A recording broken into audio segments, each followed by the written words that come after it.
Hey guys, this is Austin, and today I'm here at the PlayStation Experience with one question. How's the PS4 doing 1 year later? It's been an amazing year for the gaming industry and an incredible year for us. Thanks to all of you, PlayStation 4 is the fastest selling console of all time.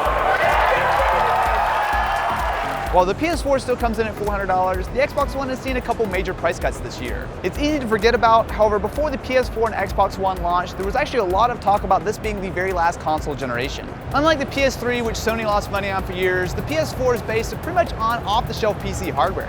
Not only does that make it easier to develop for, but also a lot cheaper for Sony to make. So with this being the first PlayStation Experience, it's clear that Sony has a new energy. So the PlayStation division is actually one of the few parts of Sony that are still doing well. So because of that, I would expect a lot more things such as the PlayStation TV to keep that momentum rolling. Like the walking that I'm doing right now.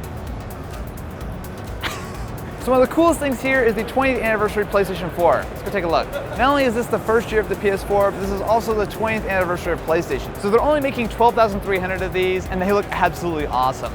So in addition to being able to have the PS1 style menus, the console itself actually looks a little bit like the original PlayStation 1. So it comes in that same gray, it has the original logo, it even comes with the PlayStation camera and the controller in that old school PlayStation gray. A big part of the PS4's future could be Sony Project Morpheus. Now this is a virtual reality headset that's similar to Oculus Rift, and it's actually very comparable. While this is still very much a prototype, it's at least a year or two out, Sony has not been shy about showing off a lot of games for the Morpheus. While things like Kinect and PlayStation Move were sort of the gimmicks of last generation, I feel like VR and photobombed. While things like PlayStation Move and Kinect were the gimmicks of last generation, I really do feel like VR is a step above. It really does give you an entirely different experience. So walking around the show floor, one of the things that really kind of jumps out at me is just how many games are really coming out for the PS4.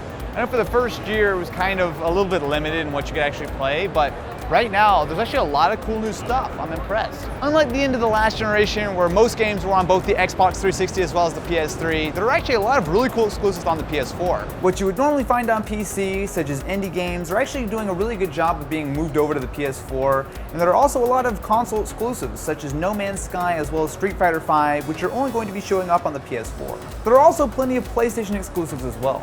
So I was able to play about 30 minutes or so of The Order 1886, and while it is an awesome looking game, what really surprised me was how well it blended the cutscenes with really good third-person controls. It actually feels a little bit like The Last of Us. Sony also showed off about 15 minutes of Uncharted 4 gameplay, which of course looks great, but most importantly showed off some insanely awesome level design. This really looks like one of those games that is going to sell a lot of PS4s. While the Xbox One is catching up, the PS4 is still in a solid position. So now that it's been a year since the PlayStation 4 came out, what do you think? Definitely be sure to let me know in the comments below. Anyway, I've got to give a big shout out to Audible for making this video possible. Audible.com is a leading provider of audiobooks with more than 150,000 downloadable titles across all types of literature, including fiction, nonfiction, and periodicals. Right now, Audible is offering a free audiobook if you try them out, and that includes Looking for Alaska by John Green. To download Looking for Alaska or another audiobook for free, just head over to audible.com/Austin. As always, Audible is a huge part of the reason why I can do videos like this for you guys, so definitely be sure to check out audible.com/Austin and give them a shot.